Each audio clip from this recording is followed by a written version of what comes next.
और ईमानदार प्रयासों से मिली है। आप याद करिए, 2014 में मेट्रो सिर्फ 5 शहरों तक सीमित थी, 5 सिटीज। अब 24 सिटीज में 1000 किलोमीटर से ज्यादा मेट्रो नेटवर्क है। भारत अब दुनिया का तीसरा सबसे बड़ा मेट्रो नेटवर्क वाला देश बन गया है।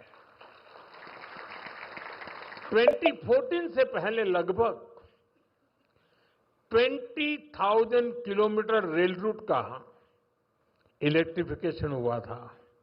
यानी देश आजाद होने से 2014 तक हमने पिछले 11 इयर्स में ही 40,000 किलोमीटर से अधिक रेल रूट पर इलेक्ट्रिफिकेशन किया है।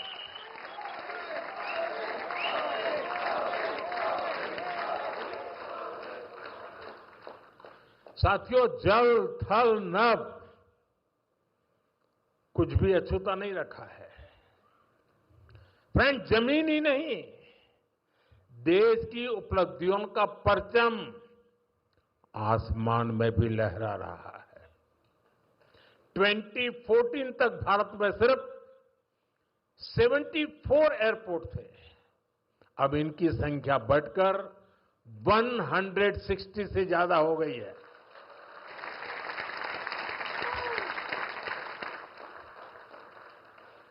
नभ की सिद्धि, थल की सिद्धि और जल की भी वाटरवेज का आंकड़ा भी उतना ही शानदार है।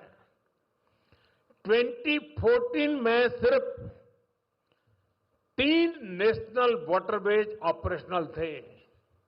अब यह संख्या बढ़कर 30 हो चुकी है। साथियों, हेल्थ और एजुकेशन सेक्टर में भी देश ने एक बड़ी जंप लगाई है। 2014 तक हमारे देश में सिर्फ 7 एम्स और 387 मेडिकल कॉलेज थे। अब 22 एम्स और 704 मेडिकल कॉलेज लोगों की सेवा में जुटे हैं। बीते 11 साल में देश में मेडिकल की 1 लाख से ज्यादा नई सीटें जुड़ी है। आप कल्पना कर सकते हैं इससे हमारे मिडिल क्लास के बच्चों को कितना फायदा है। इन 11 वर्षों में आईआईटी की संख्या भी 16 से बढ़कर 23, ट्रिपल आईटी की संख्या 9 से बढ़कर 25 और आईएम्स की संख्या 13 से बढ़कर 21 हो चुकी है। यानी आज स्टूडेंट्स के लिए हायर एजुकेशन में ज्यादा से ज्यादा मौके बन रहे हैं। साथियों, आज देश जिस गति से आगे बढ़ रहा है, उसी गति से गरीब और वंचित का जीवन भी बदल रहा है।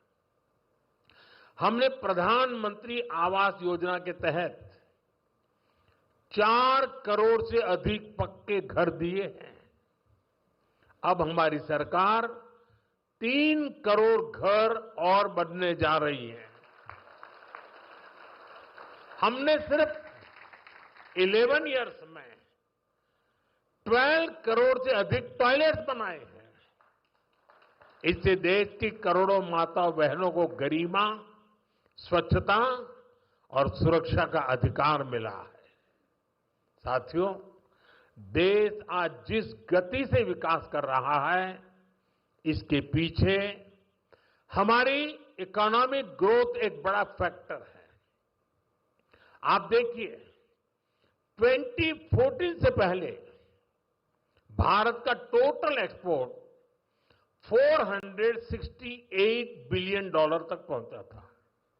आज ये $824 बिलियन हो गया है। पहले हम मोबाइल इंपोर्ट करते थे, वहीं अब हम मोबाइल हैंडसेट के टॉप 5 एक्सपोर्टर बन गए हैं। और बेंगलुरु की इसमें बहुत बड़ी भूमिका भी है। 2014 से पहले हमारा इलेक्ट्रॉनिक्स एक्सपोर्ट लगभग $6 बिलियन था। अब ये भी लगभग $38 बिलियन तक पहुंच गया। साथियों, 11 इयर्स पहले तक भारत का ऑटोमोबाइल एक्सपोर्ट लगभग $16 बिलियन था। आज ये 2 गुने से अधिक हो चुका है, डबल हो चुका है। और भारत ऑटोमोबाइल का चौथा सबसे बड़ा एक्सपोर्टर बन गया है। ये उपलब्धियां आत्मनिर्भर भारत के हमारे संकल्प को मजबूती देती है। हम मिलकर आगे बढ़ेंगे और देश को विकसित बनाएंगे। साथियों, विकसित भारत न्यू इंडिया की ये यात्रा डिजिटल इंडिया के साथ कदम से कदम मिलाकर पूरी होगी। आज हम देख रहे हैं, इंडिया एआई मिशन जैसी योजनाओं से भारत ग्लोबल एआई लीडरशिप की दिशा में आगे बढ़ रहा है। सेमीकंडक्टर मिशन भी अब स्पीड पकड़ रहा है। भारत को जल्द ही मेड इन इंडिया चिप मिलने जा रही है। आज Bharat low cost, high tech space mission का ग्लोबल उदाहरण बन गया है। यानी फ्यूचरिस्टिक टेक्नोलॉजी से जुड़ी जो भी संभावनाएं हैं, भारत उन सब में आगे बढ़ रहा है। और भारत के इस एडवांसमेंट की सबसे खास बात है एम्पावरमेंट ऑफ पुअर।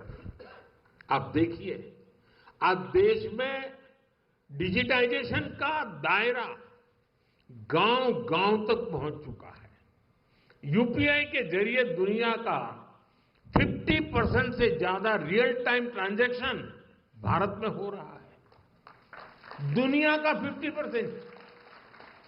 टेक्नोलॉजी की मदद से हम सरकार और नागरिकों के बीच की दूरी कम कर रहे हैं। आज देश में 2200 से ज्यादा सरकारी सेवाएं मोबाइल पर उपलब्ध है। उमंग ऐप से आम नागरिक घर बैठे सरकारी काम निपटा रहा है। डिजी लॉकर से सरकारी प्रमाण पत्रों का झंझट खत्म हुआ है। अब हम एआई पावर्ड थ्रेट डिटेक्शन जैसी टेक्नोलॉजीज में भी निवेश कर रहे हैं। हमारा प्रयास है कि देश में डिजिटल रिवॉल्यूशन का फायदा समाज के आखिरी व्यक्ति तक पहुंचे। और इस प्रयास में बेंगलुरु पूरी सक्रियता से काम कर रहा है। साथियों, वर्तमान उपलब्धियों के बीच अब हमारी अगली बड़ी प्राथमिकता होनी चाहिए टेक आत्मनिर्भर भारत। इंडियन टेक कंपनियों ने पूरी दुनिया में अपनी छाप छोड़ी है। हमने पूरे वर्ल्ड के लिए सॉफ्टवेयर्स और प्रोडक्ट्स बनाए हैं। अब समय है हम भारत की जरूरतों को और ज्यादा प्रायोरिटी दें। हमें नए प्रोडक्ट्स डेवलप करने में और तेजी से आगे बढ़ना है। आज हर डोमेन में सॉफ्टवेयर और ऐप्स का इस्तेमाल हो रहा है। इसमें भारत नई ऊंचाई पर पहुंचे, ये बहुत जरूरी है। जो इमर्जिंग फील्ड्स है, हमें उनमें भी लीड लेने के लिए काम करना होगा। हमें मेक इन इंडिया में मैन्युफैक्चरिंग सेक्टर में भी बेंगलुरु और कर्नाटका की प्रेजेंस को और मजबूत करना है। और मेरा आग्रह है, हमारे products zero defect, zero effect के स्टैंडर्ड पर टॉप क्वालिटी के होने चाहिए। यानी बिना डिफेक्ट वाले प्रोडक्ट हो और उन्हें बनाने का नेगेटिव इफेक्ट पर्यावरण पर भी न पड़े। मेरी अपेक्षा है कर्नाटका का टैलेंट आत्मनिर्भर भारत के इस विजन को लीड करे। साथियों, केंद्र सरकार हो या राज्य सरकार, हम सभी जनता की सेवा के लिए हैं। हमें देशवासियों की बेहतरी के लिए साथ मिलकर कदम उठाने हैं। इस दिशा में एक जो सबसे जरूरी जिम्मेदारी है वो है नए रिफॉर्म्स। बीते एक दशक में हमने लगातार रिफॉर्म्स को आगे बढ़ाया है। उदाहरण के तौर पर भारत सरकार ने कानूनों को डीक्रिमिनलाइज करने के लिए जन विश्वास बिल पास किया है और अब इसका जन विश्वास 2.0 भी पारित करने जा रहे हैं। राज्य सरकारें भी ऐसे कानूनों की पहचान कर सकती हैं जिनमें अनावश्यक आपराधिक प्रावधान हैं, उन्हें खत्म किया जा सकता है। हम मिशन कर्मयोगी चला रहे हैं ताकि सरकारी कर्मचारियों को कॉम्पिटेंसी बेस्ड ट्रेनिंग दी जा सके। राज्य भी अपने अधिकारियों के लिए इस लर्निंग फ्रेमवर्क को अपना सकते हैं। हमने एस्पिरेशनल डिस्ट्रिक्ट प्रोग्राम और एस्पिरेशनल ब्लॉक प्रोग्राम पर बहुत जोर दिया है।